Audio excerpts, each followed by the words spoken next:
فردای آن روز محبوبه قرار شد برود بازار و نوار برای لباسش بخرد. دای خانم گفت من هم همراه محبوبه میروم. دای خانم چون میگرن داشت نذر کرده بود شمع روشن کند. انیس خانم به التماس گفت پس دای خانم قربان قدمت ببین آن نجار پیغام مرا به پسر و عروسم داده یا نه؟ دلم جوش میزند. این پسر یک کمی سر به هواست. ظهر بود. دکان نجاری هنوز بسته بود. پس رفتن خرید و نوار را گرفتن. وقت برگشتن صدای خرخر اره کردن به گوش می رسید. دایی خانم گفت خب الحمدلله دکان را باز کرده. محبوبه جان صبر می کنی من این دوتا شمع را روشن کنم؟ تو پیغام انیس خانم را به شاگرد نجار بده تا من هم شمع روشن کنم. ولی به خانم جانت نگویی من داشتم شمع روشن می کردم ها.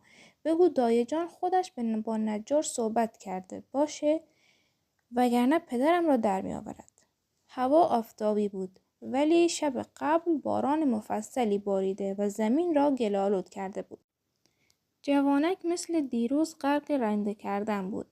چادر محبوبه کمی گل‌آلود شد و بی اراده گفت اه. صدای رنده متوقف شد و کسی با لحن گیرا و خوشاهنگ گفت اه به من دختر خانم.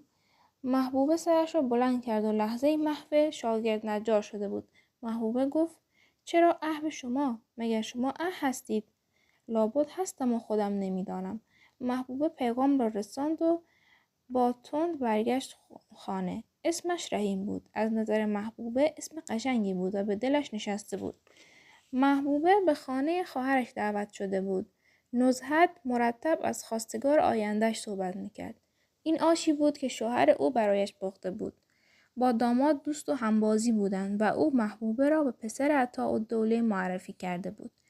وقت برگشت به خانه بود. محبوبه بسیار خوشحال بود.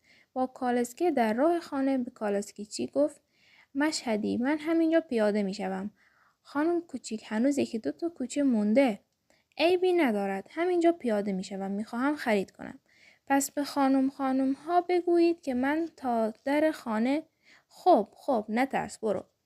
محبوبه خودش هم نمیدانست چه میخواست. به خود میلرزید. دلش میخواست توی دکان نجاری سرک بکشد. شاید از روی کنجکاوی. 1 ساعت به ظهر بود و زیر بازارچه شلوغ. او داشت چوبها را جابجا میکرد. محبوبه گفت خدا قوت. شما قاب چوبی هم درست میکنید؟ تا چه قابی باشد خانم؟ یک قاب عکس. چه اندازه؟ قاب کوچک درست میکنید؟ برای شما بله. ناگهان محبوبه دوید به سوی خانه. قلبش میزد و به خود ناسزا میگفت.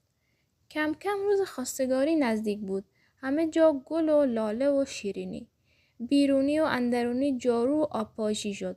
نازنین خانم 7 قلم خود را آراسته و سراپا غرق طلا و جواهر. همه خوشحال بودند و میخندیدند. همه قربان صدقه محبوبه میرفتند. خانم کوچیک میگفتند. 1 ساعت به غروب در زدند و آمدند. مادر داماد چاق، مسن، متکبر، سرتاپا غرق در جواهر بود. ولی از آن شاهزاده خانم‌های آدابدان و خوشبرخورد بود. به دنبالش دخترش و عروسش بعد هم دایی سیاه پوست داماد می آمد. مراسم خواستگاری برگزار شد. بعد از تعارف‌های مرسوم مادر داماد پرسید خب عروس خانم کجا تشریف دارند؟ اجازه می دهید زیارتشان کنیم؟ مادر محبوبه گفت اختیار دارید خانم. اجازه ما هم دست شماست. الان خدمت می رسد. محبوبه با سینی نقره چای که دای خانم آماده کرده بود با دستی لرزان وارد شد. سلام به روی ماهت. چه دختر مقبولی دارید خانم. ماشاءالله. هزار ماشاءالله. محبوبه چای را پخش کرد.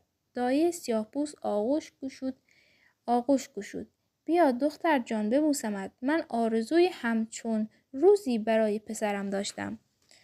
میخواست ببیند زیر بغل محبوبه عرق نکرده، دهانش بو نمیدهد. آزمایش ها همه نتیجه خوب و مثبت داشتند. آخر آنقدر که مادرش بو عطر زده بود که آن بیچاره هم مطمئناً تا شب سردرد داشت. ادامه خواستگاری هم به تعریف از محبوبه و داماد گذشت. ولی محبوبه میخواست این خانم‌های آراسته محترم را که غرق عطر و جواهر هستند کنار بزند و دوان به آستانه آن نجاری کوچک و تاریک و محقر که از دوده چراغ سیاهش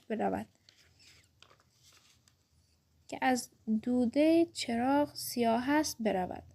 موقع رفتن فرا رسید. محبوبه نفسی راحت کشید. در آخرین لحظه خانم بزرگ برگشت و محبوبه را بوسید و خطاب به نازنین خانم گفت دخترتان خیلی مقبول است. چشمانش سگ دارد. شما راستی گوهر شکم هستید. در اتاق جشنی به پا بود. مادر ذوق زده بود. دایه جان بشکن میزد. نزهت مرتب میگفت انگشترهایش را دیدید خانم جان؟ دیدید عروسش چه سینه ریزی انداخته بود؟ محبوبه گفت بی خود برای من از این تکه ها نگیرید ها. من زن این بابا بشو نیستم. مادر با ملایمت گفت چرا محبوب جان؟ نکند داری ناز میکنی؟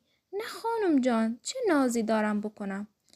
ولی آخر من او را ندیدم. اصلا نمیدانم چه شکل و شمایلی دارد. همینطور ندیده و نشناخته زنش بشوم؟ آن هم با یک بچه؟ نزهت گفت که سرکار خانم میخواهند یک نظر او را ببینند. بله، پس چی؟ نباید ببینم دارم زن کی میشوم؟ 2 روز بعد محبوبه لنگ زور از خواب بیدار شد. مادرش صدا زد بیا محبوب جان میز بچینیم. آن شب پدرش مهمان داشت. میز چیدن، گل‌آرایی و تزیینات اتاق پذیرایی از کارهایی که از مادرش یاد گرفته بود و مادرش خود زیر نظر یک خانم معلم فرنگی این کارها را فرا گرفته بود. نازنین خانم به خوش سلیقگی و خانه‌داری شهرت داشت. نازنین خانم بی مقدمه گفت پنجشنبه شب باید برویم منزل نزهت. برای چه؟ برای اینکه نصیرخان بیچاره یک مهمانی مردانه ترتیب داده و پسر عطاالدوله را هم دعوت کرده تا جناب عالی داماد را ببینید. نصیرخان شوهر نزهت بود. محبوبه وحشت زده پرسید من هم پنجشنبه باید تو اتاق بروم؟ نه جانم، مگر بچه هستی؟ تو و نزهت از پشت در تماشا میکنید. امروز برای عذرخواهی از خواهرت برو. آن روز مهمانی از تو دلگیر بود. 1-2 ساعت از ظهر گذشته بود. چادر خود را پوشید. به اتاق مادرش رفت. اجازه گرفت که برود خانه خواهرش. مادرش خسته از حاملگی گیج خواب و بیخیالی گفت قبل از تاریکی برگرد. از خانه بیرون آمد. آفتاب بهار گرم و مطبوع بود. کوچه خلوت بود. پرنده پر نمیزد. دکانها بسته بود و اگر باز بود تا 1-2 ساعت دیگر همه بسته میشد. از کنار دکان نجاری گذشت. صدای رنده نمی آمد. دلش میخواست او را میدید ولی همه جا ساکت بود. 2 قدم جلوتر رفت. سلام خانم کوچولو. از روی مشتی الوار که در عقب مغازه چیده بودند پایین آمد. با همان شلوار مشکی و پیراهن سفید بلند که تا زانویش میرسید. آستینها را تا آرنج بالا زده و دکمه یقه‌اش باز بود. 3 قدم برداشت و به وسط مغازه رسید. آنجا به میز چوبی که وسایل کارش روی آن بود تکیه کرد و ایستاد. دوباره گفت سلام عرض کردیم ها. علیک سلام. شما ظهرها تعطیل نمی کنید؟ وقتی منتظر باشم نه. مگر منتظر بودید؟ بله. منتظر کی؟ منتظر شما. قلبش فرو ریخت. دلش در سینه‌اش به تقلا افتاد.